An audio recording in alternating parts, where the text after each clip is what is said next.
Saudações, judocas e amantes do esportes. Vamos para a nossa segunda aula, gestão esportiva. Vamos tentar diferenciar gestão de administração. E aqui sempre trazendo exemplos não só teóricos, né? Não só a teoria, mas também a parte prática da coisa que, como eu prometi na primeira aula, precisa ser o nosso referencial aqui. Vamos então falar um pouquinho da teoria de gestão esportiva, né? Gestão esportiva pode ser definida como a utilização e aplicação de diferentes conhecimentos provenientes principalmente das ciências do esporte e da administração, aplicados no gerenciamento das diferentes atividades e organizações existentes e que envolvem o fenômeno esporte. Ari Rocco e Leandro Mazei. Bom, vocês já vão perceber aqui muito da questão dos termos das organizações, gerenciamento das atividades, né? E ela é codependente, por exemplo, da ciência do esporte, porque a gente vai pegar aqueles conhecimentos da ciência do esporte e aplicar aqui na nossa gestão, ok? Bom, vamos trazer a parte prática, que eu acho que quando nós colocarmos aqui alguns exemplos de instituições que fazem gestão esportiva, nós vamos entender um pouquinho melhor. E acho que a primeira delas são esses 5 aros aí, que é o Comitê Olímpico Internacional, fundado em 1894 pelo Barão Pierre de Coubertin. O objetivo era reinstaurar a prática das Olimpíadas, que mais ou menos parou nos anos 350, mais ou menos, tá? Porque as Olimpíadas eram um torneio entre as cidades-estados gregas, né? Mas elas também tinham como uma importância muito grande a celebração das divindades gregas. Então, nos anos 350, a Igreja Católica proibiu a prática das Olimpíadas. Baseado em outros valores, o Barão Pierre de Coubertin, e aí eu acho que são importantes a gente entender um pouco desses valores, da paz olímpica, da superação. O que é a paz olímpica, né? Quando tinham as cidades-estados, muitas vezes estavam em guerra, né? Na época das Olimpíadas, na Grécia. Então, naquele período era determinado que não poderia haver guerra entre as cidades-estados. Então, é a paz olímpica. É a valorização da performance física e da superação do ser humano através, sem ter a necessidade, por exemplo, de ter uma morte, né? Um pode superar o outro sem que haja perdas de vidas. Então esse é um conceito que a gente às vezes ignora um pouco das Olimpíadas hoje em dia, mas é isso. É você corre mais rápido, você prova que você é mais rápido do que aquela outra pessoa, né? E ninguém morre por causa disso, né? E dá ao outro também uma chance de se recuperar num outro torneio, né? Numa próxima Olimpíada, daqui a 4 anos, eu vou poder correr, eu vou poder me superar e ganhar de você que ganhou de mim dessa vez, né? Então, e por trás disso tudo existem muitos valores. O que para nós pode ser um pouco superficial nesse momento, na época era muito relevante, muito importante, filosoficamente falando, tá? E o que esse Comitê Olímpico Internacional ele faz? Ele gerencia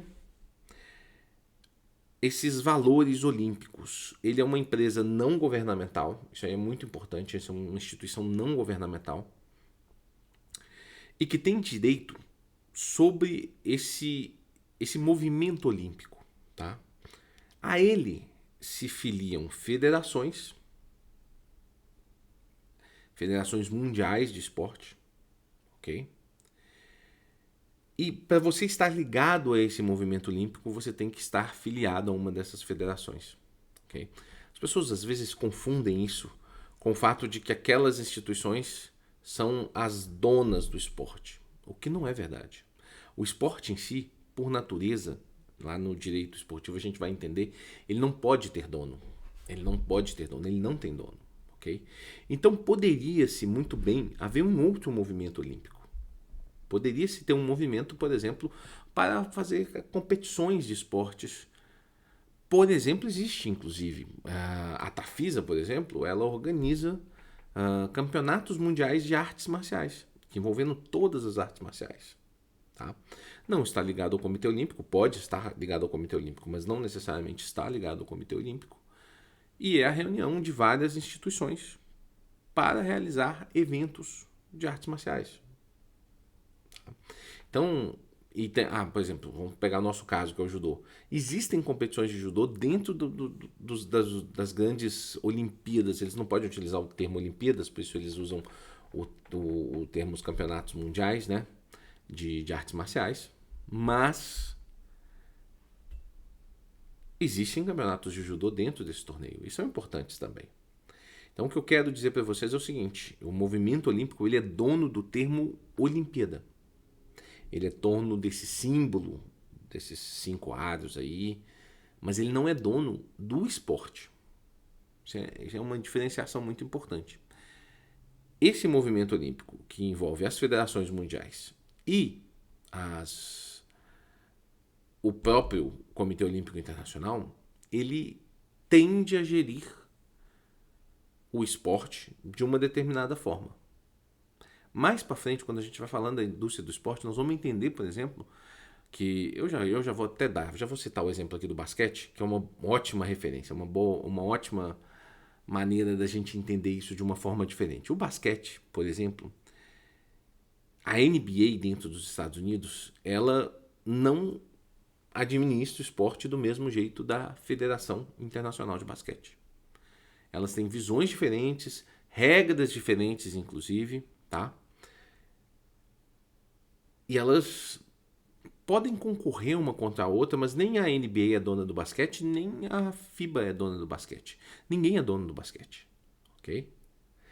Se alguém fosse ser o dono do basquete, eu já vou emendar aqui no meu a segunda imagem ali, que é da ACM, ou IMCA. Muita gente conhece essa nomenclatura IMCA sem saber que a IMCA é exatamente a ACM. A ACM no Brasil é um pouco mais famosa, que é a Associação Cristã de Moços, né? E por que eu fiz essa emenda? Porque o basquete, a princípio, surgiu dentro da ACM. Tá? O basquete mais parecido com o que a gente conhece hoje surgiu dentro dessa instituição. E qual que é o grande diferencial do IMCA? Primeiro, que provavelmente é a organização de gestão esportiva mais antiga do mundo.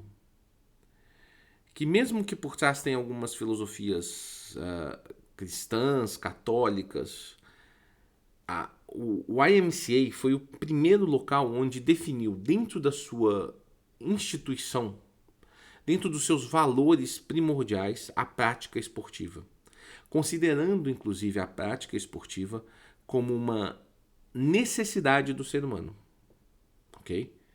Como uma necessidade do ser humano. É claro que a gente está falando aqui de um ano, como ela é a mais antiga do esporte, ela deve ser mais ou menos, se eu não me engano, ela tem algo em torno de 170 anos de existência. Então a gente está falando do início lá de 1850, mais ou menos, né? Mais ou menos 1850, eu imagino, tá? Imagino não, é mais ou menos essa época, com certeza, tá? A gente está falando de um período onde, por exemplo, existe um machismo complicado, né? As mulheres não tinham valor, elas não tinham respeitabilidade dentro do Estado, né? O Estado não reconhecia a mulher, às vezes, até como indivíduo. Mas dentro da visão de indivíduo, os homens eram considerados como a prática esportiva era considerada necessária para o ser humano. Então essa prática hoje, várias constituições dos países já consideram o esporte como um elemento fundamental, né?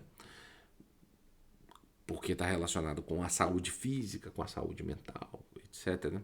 Então, dentro dos AMCA, por exemplo, dizem que surgiu o basquete, dizem que surgiu, por exemplo, o futsal, futebol de salão, como a gente conhece, surgiu dentro das ACMs no Brasil, né?